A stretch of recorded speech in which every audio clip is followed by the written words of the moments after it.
నాకు తమ్ముడికి ఈరోజు వంట చేయకమ్మా. ఎందుకు? ఈరోజు మన కాలనీ వినాయక మంటపంలో అన్నదానం కదా. అన్నదానంలో మనం తినడం ఏంటి? అన్నదానంలో అందరు తింటారు కదా.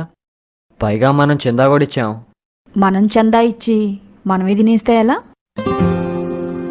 ఆ దేవుడి దయ వల్ల 3 పూట్ల మనకి కడుపు నిండుతుంది కాబట్టి లేని వాళ్ళకి కడుపు నింపడం ధర్మం. అలాంటి వాళ్ళని తీసుకొచ్చి తినిపిస్తే ఎంతో పుణ్యం. అన్నప్రసాదం అన్నదానంలో తేడా ఉందిరా.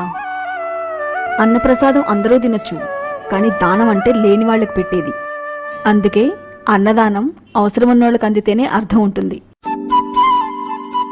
ముందు వాళ్ళ కడుపు నింపండి, ఆ తర్వాత మిగిలితే మనం తినొచ్చు. సరే అమ్మా.